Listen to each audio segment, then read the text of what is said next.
I, 72, F, live in the house my husband David and I built together. He passed away 6 months ago, and the silence he left behind is a physical thing. It sits in his favorite armchair and lies beside me in our bed. My son, Mark, 45, and his wife, Jessica, have been coming over a lot. At first, their presence was a comfort, a buffer against the quiet. But lately, it has started to feel different. Their concern has sharpened into something that feels more like management. The urn sits on the mantelpiece, a simple, polished oak box. It is the last physical piece of him I have left in this world. I touch it every morning when I come downstairs, and every night before I go to bed. It is a ritual that grounds me in my grief.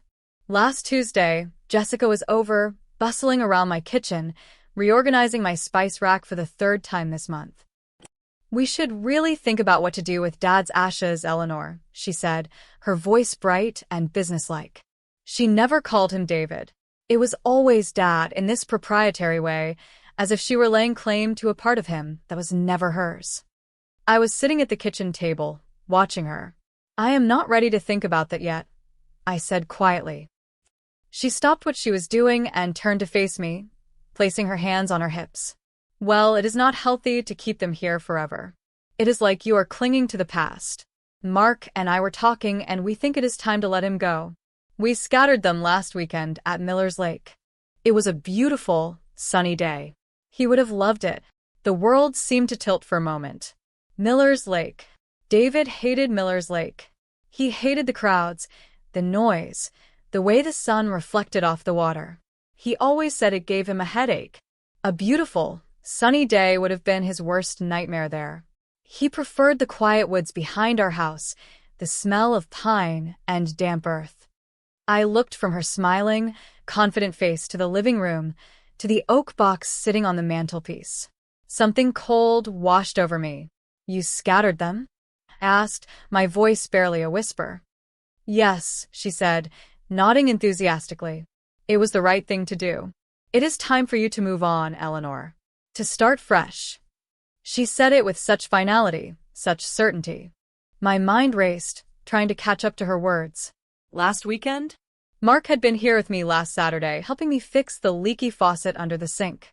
He had been here all day. He complained about his back for 2 days afterward. He certainly had not been at Miller's Lake. I felt a tremor start in my hands. A lie. It was a lie. But why? Why lie about something so profoundly important? I just looked at her, unable to form a coherent thought. She took my silence as agreement, as acceptance. "I am glad you understand," she said, patting my shoulder before turning back to the spice rack. "Now, where should we put the paprika? It really belongs with the other red spices." I did not answer her.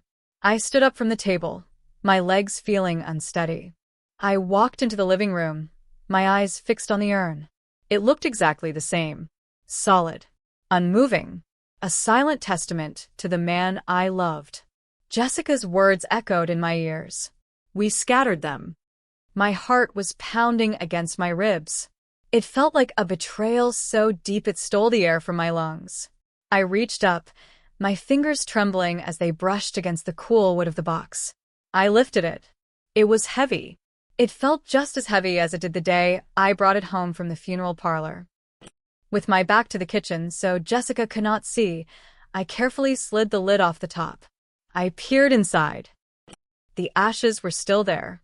A coarse, gray powder, resting peacefully in the plastic bag from the crematorium. He was still here. He had never left. A wave of icy fury washed over me, so potent it made me dizzy. She had lied to my face about my husband's final resting place. She had invented a ceremony, a memory that never happened, and tried to force it on me as truth. And for what? To make me move on? To get me to stop touching the urn every day? I slid the lid back on, my movements slow and deliberate. I placed the urn back in its spot on the mantel. I turned around and looked at Jessica, who was now humming to herself as she arranged my spices alphabetically. She was oblivious. She had no idea that she had just declared a war she could not possibly win. In that moment, I knew I could not confront her. Not yet. A lie this big, this cruel, was not just a simple mistake. It was a symptom of something much deeper, much more rotten. I needed to understand what was really going on, and then I would make them answer for it. The rest of the day passed in a blur. I moved through the motions, making tea, listening to Jessica chatter on about her plans for my garden, all while a cold resolve settled in my bones. She wanted me to move on. Oh, I would move on. But not in the way she imagined. I would move on from her and her influence over my son. I would protect my home, my memories, and the dignity of the man I had loved for 50 years. David was still with me, and I would not let them erase him. Not now, not ever. After Jessica finally left, kissing me on the cheek with a Judas-like affection, the silence of the house returned. But this time, it was not empty. It was filled with my thoughts, sharp and clear. I sat in David's armchair, facing the mantel. The urn seemed to glow in the fading light. He was there. He was waiting. And I had a promise to keep. My first step was to talk to Mark. I had to know if he was a part of this lie, a willing participant, or if he was just a pawn in his wife's game. I called him the next morning. My voice was steady, betraying none of the turmoil inside me. Mark, darling, could you come over this afternoon? There is something I would like to discuss with you, I said. Is everything okay, Mom? He asked, a note of concern in his voice. He was a good boy, my Mark. He had a soft heart, which Jessica had learned to play like a fiddle. Everything is fine. I just need to talk, I replied. He arrived around 3 o'clock. I had made his favorite cookies, the oatmeal raisin ones David used to love. We sat at the kitchen table, just as I had with Jessica the day before. The plate of cookies sat between us. So, what is on your mind, Mom? He asked, reaching for a cookie. I took a deep breath. Jessica was here yesterday, I began, watching his face carefully. She told me something that surprised me. He chewed his cookie, his eyes wary. Oh yeah? What is that? She told me that you and she scattered your father's ashes at Miller's Lake last weekend, I said, keeping my tone even and conversational. Mark froze, the cookie halfway to his mouth. He blinked, a flicker of panic in his eyes. He looked away, toward the window. Oh, right. Yeah, we did, he mumbled, his voice tight. It was a lie. I could see it in the way he refused to meet my gaze, in the tense set of his shoulders. He was a terrible liar. He always had been. Really? I pressed gently. That is so strange. I could have sworn you were here with me last Saturday, fixing that faucet. He put the cookie down. His face was pale. Well, it was Sunday, he stammered.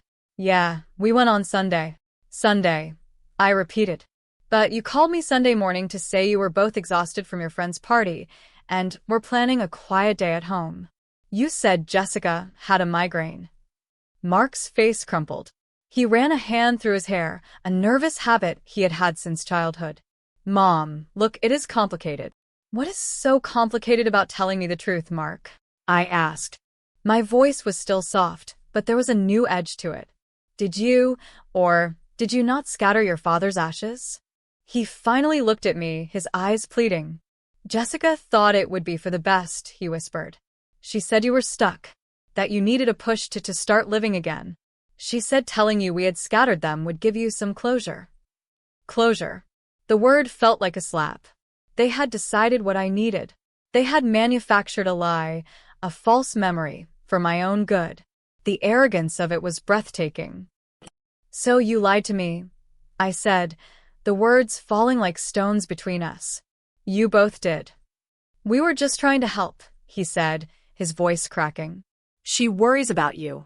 We both do. Worry about me? I said, my voice rising despite my efforts to control it. You think lying to me about your father is helping? You think taking away my right to decide what happens to him is helping? He was my husband for 50 years, Mark. Not a problem to be managed. Tears welled in his eyes. I know, Mom. I am sorry. I told her it was a bad idea, but she can be very persuasive. She said it was a white lie, that it would not hurt anyone. A white lie. My hand clenched on the table. A lie that desecrated the memory of his father. A lie that treated my grief as an inconvenience. "Where is your father, Mark?" I asked, my voice now cold and hard. He looked confused. "What do you mean?" "He is on the mantel." "Yes," I said. He is. "So every time I look at that urn, I will not be thinking of my loving husband. I will be thinking of the lie you and your wife told me. I will be thinking of the son who thought so little of his mother that he agreed to deceive her in the most cruel way imaginable. Is that the kind of help you wanted to give me?" He flinched, the words hitting him like physical blows. He had no answer. He just sat there, looking at the uneaten cookie, a portrait of a man trapped between his mother and his wife. I felt a pang of pity for him, but it was quickly consumed by the fire of my anger. He had made his choice. He had chosen to stand with her, to participate in her deception. "I want you to leave now, Mark," I said, my voice flat. "Mom, please," he begged. "Let's talk about this." "There is nothing more to talk about," I said.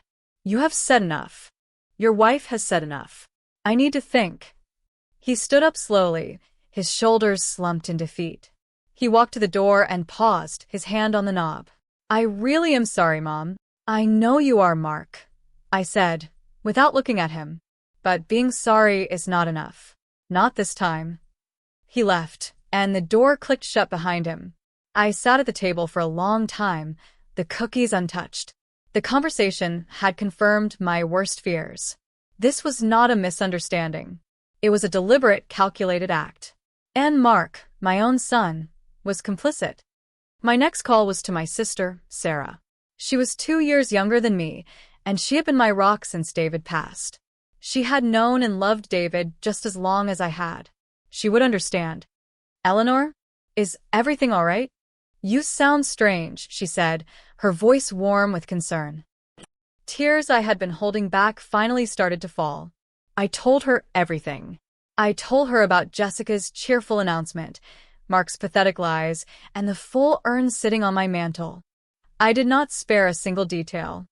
When I finished, there was a long silence on the other end of the line. For a moment, I was afraid she would not believe me, or that she would try to make excuses for them. Then she spoke, and her voice was filled with a cold fury that mirrored my own. "That little witch," she hissed. "How dare she? How dare either of them?" "I do not know what to do, Sarah," I confessed, my voice trembling.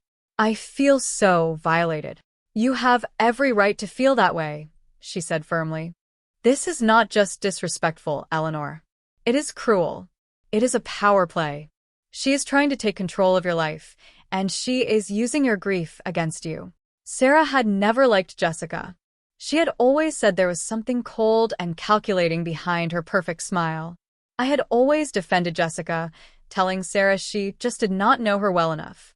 Now, her words felt like a prophecy fulfilled. Mark went along with it.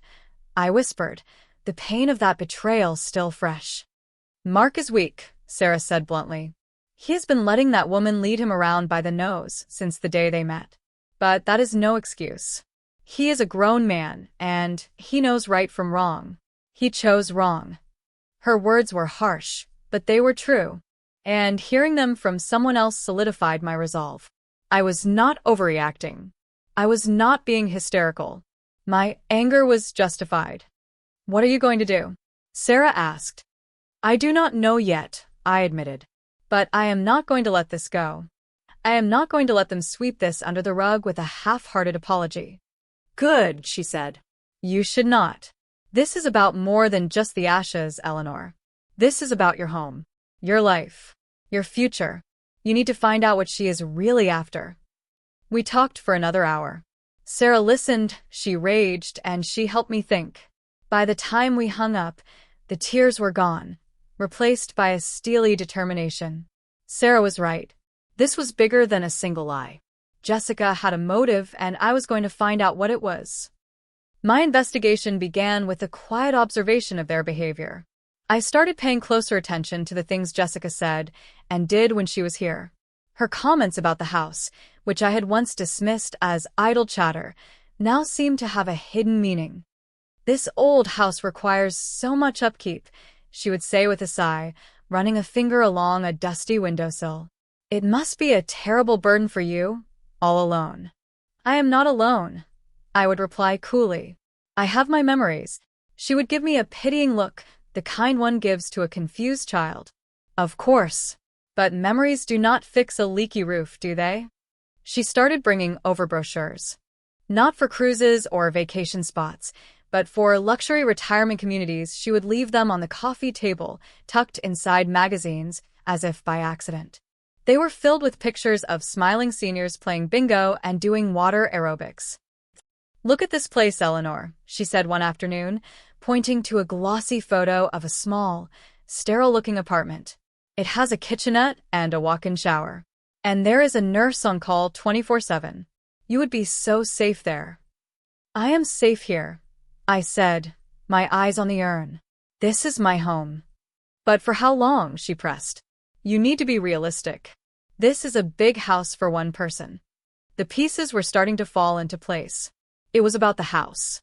This beautiful home, filled with 50 years of my life with David, was just real estate to her. A valuable asset to be liquidated. The urn on the mantel was a symbol of my connection to this place, a constant reminder that I was not leaving. By pretending to have scattered the ashes, she was trying to sever that connection, to symbolically remove David from the house and, by extension, remove me. She was trying to declare my time here over. The thought made me sick to my stomach. But it also gave me a direction. If this was about money, then I needed to look at my finances. David and I had always been careful with our money. We had a healthy savings account and a solid portfolio of investments. David had handled most of it, but he had made sure I understood everything before he passed.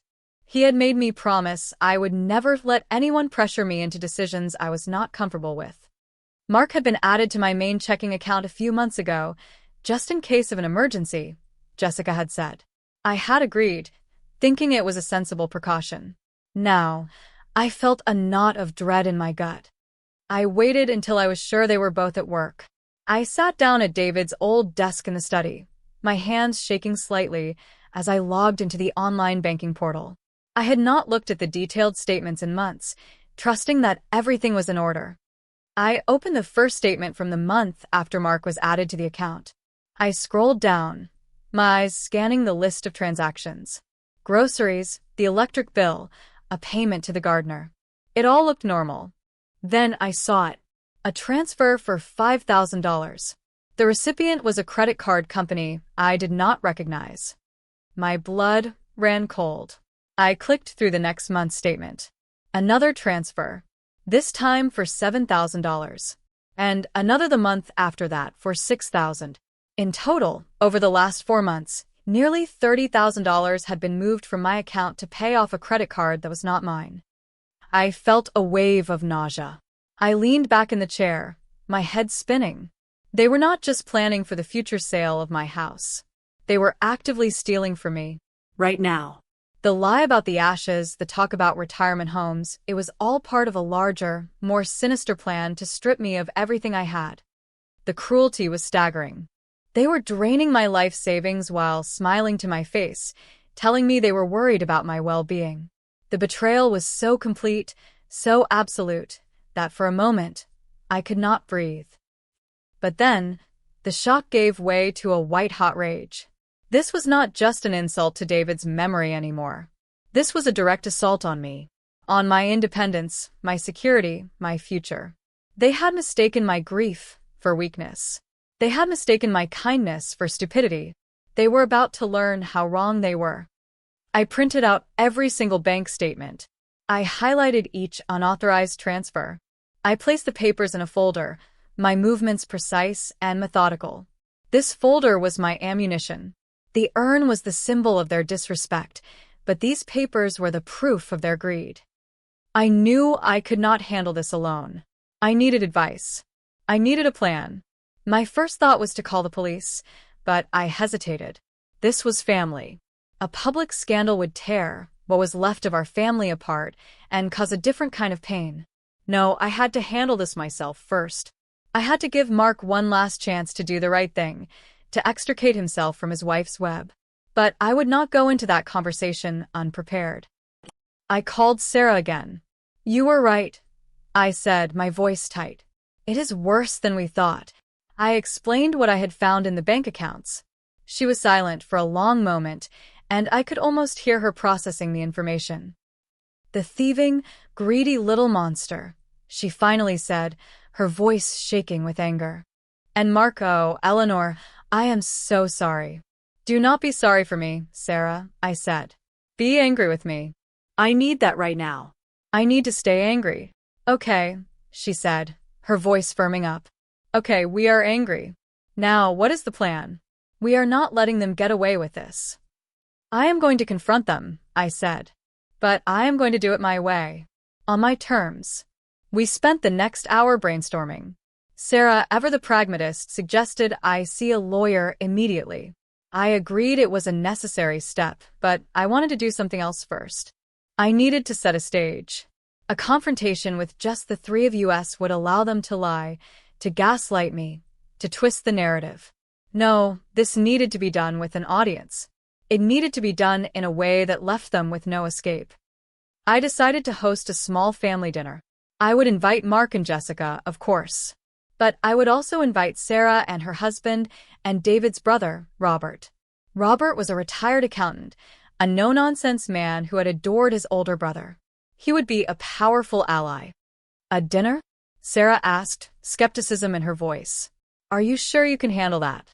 "I have to," I said. "I want them to feel comfortable. I want them to walk into this house thinking they are still in control. I want them to sit at my table, eat my food, and then I want to watch their whole world fall apart."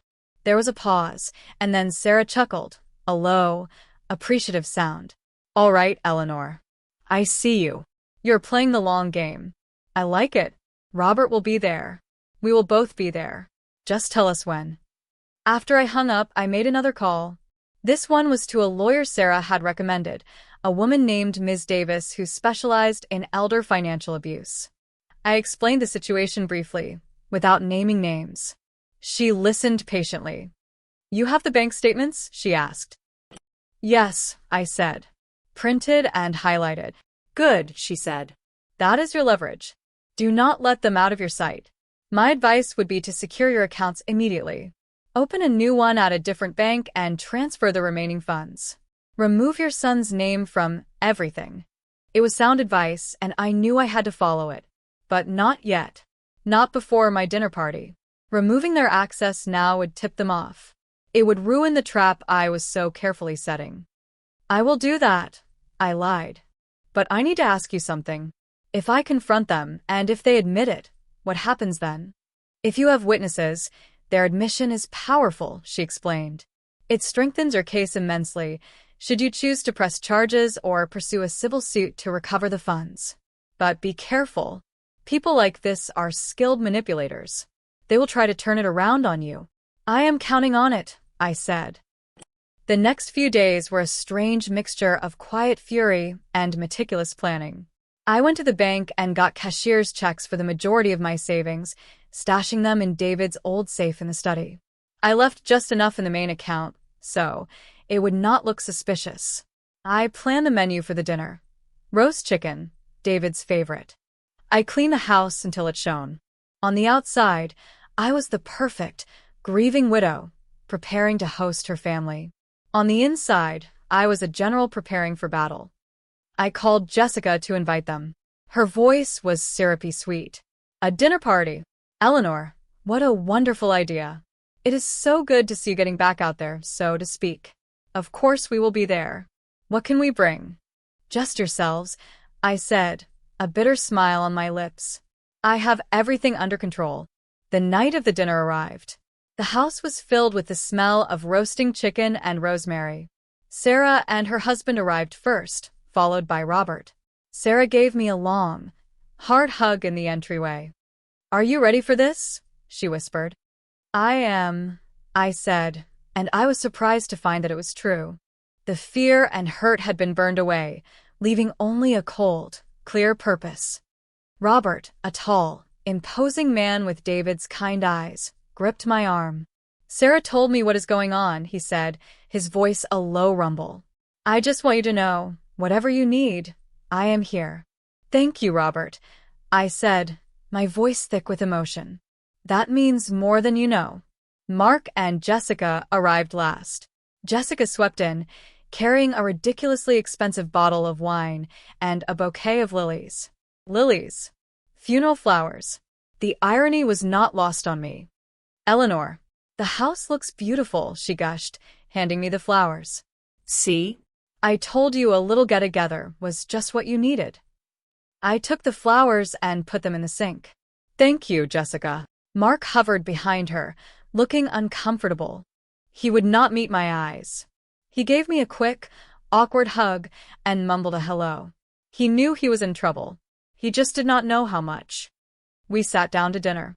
I had placed Jessica and Mark on one side of the table, with Sarah, her husband, and Robert on the other. I sat at the head of the table, David's empty chair at the other end. The conversation was stilted at first. Jessica tried to fill the silence with cheerful chatter about her work, a new restaurant she had tried, Mark's promotion. I let her talk. I wanted her to feel at ease. I wanted her to dig her own grave. She turned the conversation, as she always did, to me. We are so proud of you, Eleanor, she said, raising her wine glass. You have been so strong through all of this. And you are finally starting to move forward. Scattering Dad's ashes was a big step, but it was the right 1 inch. I saw Sarah tense beside me. Robert's fork clattered against his plate. This was it. She had just handed me the opening I had been waiting for. I took a slow sip of water. I looked directly at Jessica, a calm, pleasant smile on my face. You know, Jessica, I have been thinking a lot about that. About what you told me. She beamed at me. I am so glad. Closure is so important. It is, I agreed. And I was hoping you could tell us all about it. Robert, in particular, was so sad he could not be there. He would love to hear about the ceremony. I turned my gaze to Robert, who was now staring at Jessica with an unreadable expression. The trap was set. Jessica, ever the performer, launched into her story. She described the sun on the water, the gentle breeze, the flock of birds that flew overhead at the exact moment they released the ashes. It was a beautiful story, poetic and moving. It was also a complete fabrication from start to finish. And Mark read a poem, she said, placing a hand on his arm. It was the one Dad loved about the sea. It was just perfect. Mark looked like he was going to be sick. He stared down at his plate, his knuckles white as he gripped his fork. Which poem was that? Robert asked, his voice deceptively mild. David hated the sea. He was a man of the woods. Jessica's smile faltered for a fraction of a second. Oh, well, you know. It was symbolic, she said, waving a dismissive hand. I decided it was time. I placed my napkin on the table and stood up. All eyes turned to me. That is a lovely story, Jessica, I said, my voice ringing out in the suddenly quiet room. It truly is. It is just so strange. Strange? What is strange about it? She asked, her voice a little sharper now. I walked from the dining room into the living room. I went to the mantelpiece. I picked up the heavy oak box. I could feel their eyes on my back. I walked back to the dining table and placed the urn in the center, right next to the bowl of roasted potatoes. It is strange, I said, looking directly into her wide, panicked eyes, because David is still right here. With a deliberate movement, I slid the lid off the urn. I tilted it just enough so everyone could see inside. The silence in the room was absolute. It was broken only by Jessica's sharp intake of breath. Her face had gone chalk white. Mark looked like he had stopped breathing altogether. Sarah and Robert stared at the ashes, then at Jessica, their expressions a mixture of shock and dawning fury. What is this, Eleanor? Robert demanded, his voice like thunder. He was not looking at me. He was looking at his nephew and his wife. This, I said, my voice steady and clear, is my husband. The husband that my son and daughter-in-law claimed they had scattered at a lake he hated. Jessica found her voice first. It was high and shrill. I I can explain. It is not what it looks like. Oh, I think it is exactly what it looks like, Sarah said, her voice dripping with contempt. It looks like you lied. It looks like you played a sick, cruel game with a grieving woman. We were trying to help her, Jessica cried, turning to Mark for support. Mark, tell them. We were just trying to help her move on. Mark finally looked up. His face was ashen, his eyes filled with a desperate shame. He opened his mouth, but no words came out. He just shook his head, a pathetic, defeated gesture. Help me? I said, my voice dangerously quiet. You thought this would help me? Or were you trying to help yourselves? I walked back to the study and returned with the folder of bank statements. I threw it on the table in front of Mark. Were you helping me when you transferred $30,000 out of my savings account to pay off your credit card bills? Jessica gasped. Mark flinched as if I had struck him. Robert snatched the papers from the table. His eyes, the eyes of an accountant, scanned the highlighted lines, his face growing darker with every page. My God, he whispered, looking up at Mark. It is true. You have been stealing from your own mother. It was a loan. Jessica shrieked. We were going to pay it back. We just had some unexpected expenses. A loan, I repeated, a humorless laugh escaping my lips. A loan that you never asked for? A loan you took in secret from a widow? You call it a loan. I call it theft. The room erupted. Robert was on his feet, his face contorted with rage as he yelled at Mark, who had buried his face in his hands. Sarah was laying into Jessica, her words sharp and cutting, dissecting every pathetic excuse she offered. I just stood there, at the head of the table, watching the world I had so carefully constructed for them crumble to dust. I felt a strange sense of calm. The anger was gone, replaced by a vast, empty clarity. I saw them for what they were, a greedy, manipulative woman and the weak man who enabled her. Jessica, seeing she had lost the support of everyone in the room, turned her attack on me. This is all your fault, she screamed, pointing a trembling finger at me. You and this house. You are obsessed with the past. You refuse to move on. We were trying to give you a better life, and this is the thanks we get. A better life? I asked, my voice cutting through the noise. You wanted to put me in a home. You wanted to sell this house, the house my husband and I built with our own hands. You wanted to steal my money and my memories. You did not want to give me a better life. You wanted to take mine. My words hung in the air, undeniable and devastating. Jessica's face crumpled, the mask of righteous indignation falling away to reveal the ugly greed beneath. She had no answer. She had no more lies to tell. Get out, I said, my voice low and final. Both of you, get out of my house. Jessica looked at Mark, expecting him to defend her, to fix this. But Mark would not look at her. He slowly rose to his feet, a broken man. He did not say a word. He just walked toward the door. Jessica stared after him in disbelief, then back at me, her eyes filled with pure hatred. She grabbed her purse and stormed out, slamming the door behind her. The silence that followed was heavy. Robert sank back into his chair, looking exhausted. Sarah came over and put her arms around me. I leaned into her, my legs suddenly feeling weak. It was over. The confrontation was over. You did it, Eleanor, she whispered in my ear. You took your power back. Robert looked at me, his expression a mixture of sorrow and pride. David would have been so proud of you, he said. What do you want to do now? Do you want to call the police? I thought about it for a moment. I thought about the humiliation of a public trial, the pain it would cause, the way it would define the rest of our lives. Mark was still my son, a weak, foolish man, but my son nonetheless. No, I said. Not yet. I want to give him one chance to make this right. The next day, Mark called. He was crying so hard I could barely understand him. He begged me to let him come over, to talk. I told him he could come, but he was to come alone. He arrived looking like a ghost. His eyes were red and swollen, and he looked like he had not slept at all. He sat on the sofa, across from where I sat in David's chair. "Mom, I am so sorry," he sobbed. "I never wanted. I let her convince me. She said you were lonely and depressed. She said we were in debt and that you would have wanted to help us if you knew. She twisted everything." "She did not put a gun to your head, Mark," I said, my voice devoid of sympathy. "You are a grown man. You made choices. You chose to lie to me. You chose to steal from me. You chose her over your own father's memory." "I know," he whispered, his head bowed in shame. "I will pay it all back. Every single cent. I will take out a loan. I will sell my car. Whatever it takes." "You will," I agreed.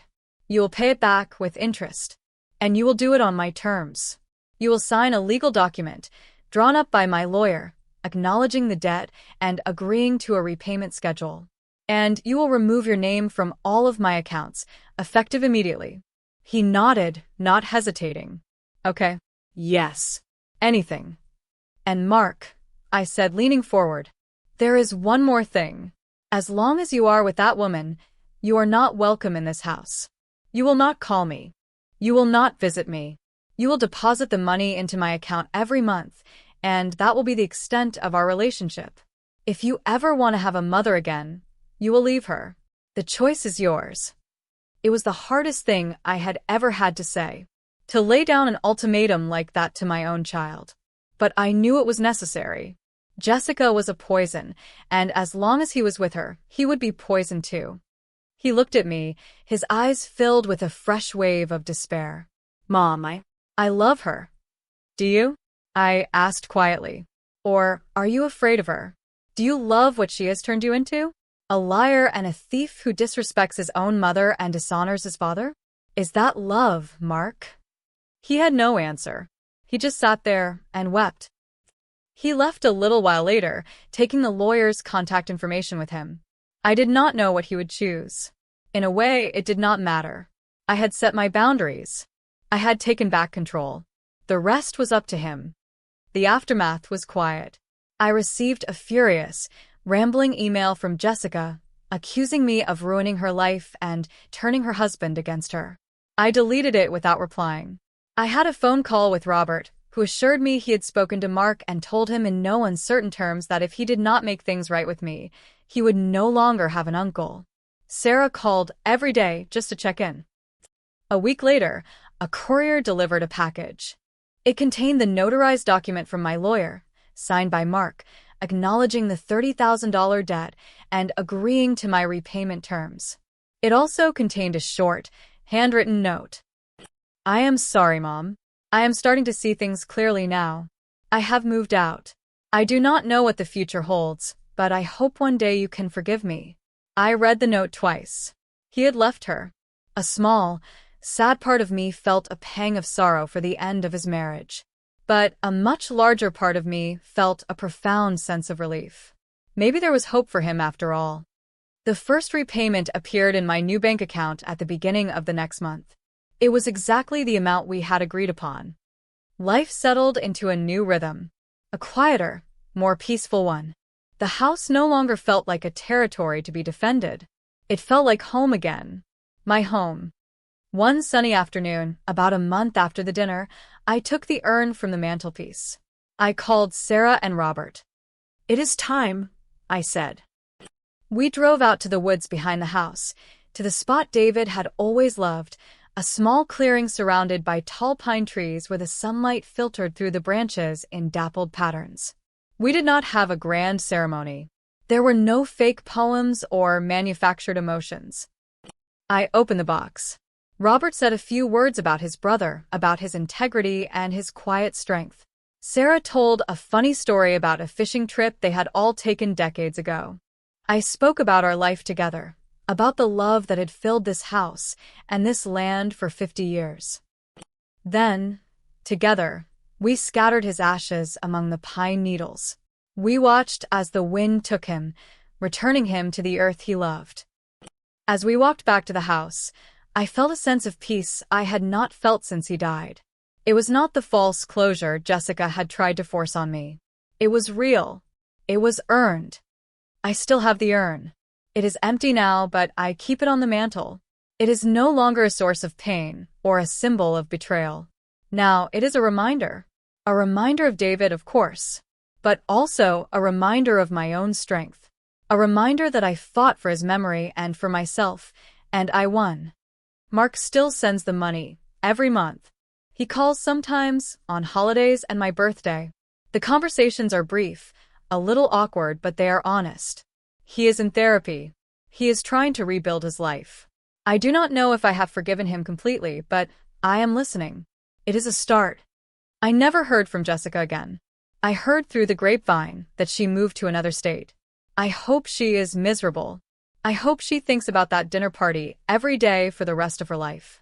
I hope she remembers the look on all of our faces when the truth finally came out. They tried to erase my husband, to manage my grief, to steal my future. They thought I was a fragile old woman they could easily push aside. But they underestimated me. They forgot that I am the woman who stood by David's side for 50 years, through sickness and health, through joy and sorrow. They forgot that I am a survivor. They wanted me to learn what it felt like to be small and powerless. Instead, I taught them what it means to face a woman who has nothing left to lose and everything to protect. And that is a lesson I do not think they will ever forget. My life is my own now, truly and completely. The quiet in the house is no longer an oppressive silence. It is a peaceful solitude. I spend my days gardening, reading, and talking to David in the quiet moments. I know he is not in the urn anymore, but he is here. He is in the sturdy walls of this house, in the scent of the pine trees, in the warmth of the sun on my face. And no one can ever take that away from me again. The months that followed were a period of reclamation. I reclaimed my home, my finances, and my peace of mind. The changes were small at first. I rearranged the furniture in the living room, moving David's armchair to a sunnier spot by the window where I could sit and read. I took down the heavy drapes Jessica had insisted on and let the light pour in.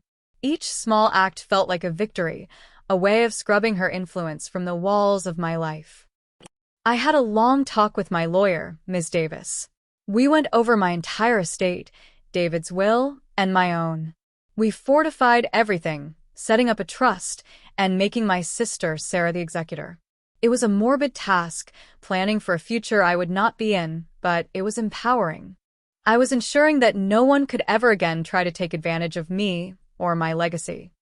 You've been incredibly strong through all this, Eleanor, Ms. Davis told me as we signed the final documents. Many people would have crumbled. I had a good teacher, I replied, thinking of David's quiet resilience. He taught me that you don't have to be the loudest person in the room to be the strongest. My relationship with Mark began to slowly, cautiously rebuild. It was not a return to how things were. Too much had been broken for that. It was something new, something more fragile and infinitely more honest.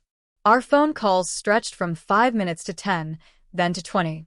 He told me about his new, smaller apartment, his struggles at work without Jessica's ambitious pushing, and his therapy sessions.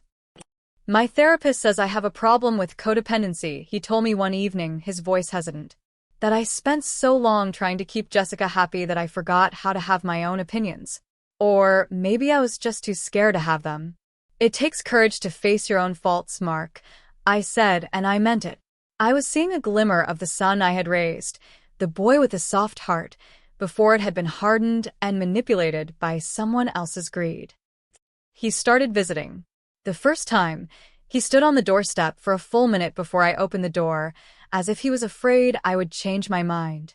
He looked thinner, older. The arrogance Jessica had instilled in him was gone, replaced by a quiet humility. We had tea in the kitchen. He did not mention her name, and I did not ask. We talked about the weather, the garden, a book I was reading. It was surface level, but it was a start. He was keeping his promise, making his payments on time every time. He was showing me, not just telling me, that he was trying to change. One afternoon, about a year after the disastrous dinner, Mark came over to help me with some heavy lifting in the garden. We worked side by side in a comfortable silence for a while, pulling weeds and turning the soil. "Do you think you'll ever be able to forgive me?" he asked suddenly, not looking at me. I stopped what I was doing and straightened up, looking at my son. His hands were covered in dirt, and his face was earnest and full of a pain that was now his own, not a reflection of his wife's desires. Forgiveness isn't a switch you can flip, Mark, I said gently. It's a process. You broke my trust in the deepest way possible, but you're trying to repair it. You're doing the work. That matters. Let's just keep moving forward, one day at a time. He nodded, a look of relief on his face. He understood. He knew he could not erase the past, but he could build a different future. My life became richer in other ways. I reconnected with old friends I had drifted away from during David's illness and the fog of my early grief. Sarah and I took a trip to the coast, something we had talked about for years but never done. We walked on the beach, and I thought about how Robert had said David hated the sea. He had. But I had always loved it. I realized I was allowed to love things on my own for my own sake. I volunteered at the local library, reading stories to children. Their uncomplicated joy was a balm to my soul. I was not just a widow anymore. I was Eleanor, a woman with her own interests, her own friends, her own life. The house, once a source of conflict, became my sanctuary. It was no longer just the house David and I built. It was the house I had defended, the house I had saved. Every corner held a memory, but they were no longer tinged with the bitterness of Jessica's schemes. They were just mine. One day, a letter arrived. The envelope was unfamiliar. It was from a woman who lived in the town Jessica had moved to. She was a distant cousin of Sarah's husband, a tenuous connection, but a connection nonetheless. She wrote that she had run into Jessica at a local event. She has remarried already, the letter read. A wealthy man, much older than her.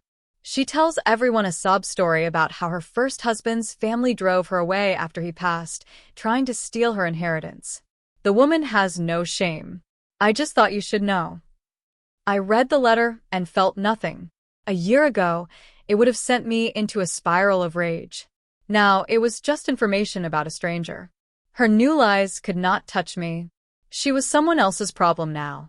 I threw the letter in the fire and watched it burn, her name turning to ash, just as her memory was doing in my mind. The final piece of the puzzle fell into place 2 years after Mark left her. He was over for Sunday dinner, a new tradition we had started. He was more relaxed, more himself than I had seen him in years. He was even dating someone new, a quiet, kind woman named Susan who was a schoolteacher. I had met her, and I liked her. She looked at Mark with genuine affection, not with the calculating assessment I had always seen in Jessica's eyes. I got a call today, Mark said as we were clearing the dishes. From Jessica's lawyer. I paused, a plate in my hand. Oh. Her new husband died, he said. A heart attack. It turns out he wasn't as wealthy as she thought. Most of his assets were tied up in debt. She's fighting with his children over what's left. I absorbed this information silently. It seemed that her schemes had finally caught up with her. The lawyer was calling because she's trying to claim that our divorce settlement was unfair, Mark continued. She's trying to argue that she is entitled to a portion of her future inheritance from you. Through me. I had to laugh. It was a bitter, incredulous sound. The sheer audacity of the woman was almost impressive. What did you tell him? I asked. Mark turned off the water and faced me, his expression resolute. I told him that she is entitled to nothing. I told him that my mother is a strong, independent woman who will live in her house for a very long time. And I told him that if he or his client ever contacted me or my mother again, I would file a harassment complaint. I also told him, for the record, that she was the one who stole from my mother and that I had the signed confession and the repayment records to prove it. I stared at him. The man standing in my kitchen was not the weak, shuffling boy who had been terrified of his wife. This was a man who knew his own mind. A man who was willing to stand up for what was right. He was protecting me. Tears welled in my eyes, but this time, they were not tears of grief or anger. They were tears of pride. Thank you, Mark, I whispered. He came and put his arms around me, and I hugged him back tightly. It was a real hug, full of a history that was complicated and painful, but also full of a love that had, against all odds, endured. "I'll always protect you, Mom," he said. "I should have been doing it all along. I won't make that mistake again." In that moment, I knew he was truly free of her. And in a way, so was I. The final ghost had been exorcised. My life continues. It is a quiet life, but it is a full one. The urn still sits on the mantel, a silent guardian. It reminds me of the 50 years of love I shared with David, and of the battle I fought to honor that love. It reminds me that grief can make you vulnerable, but it can also make you fierce.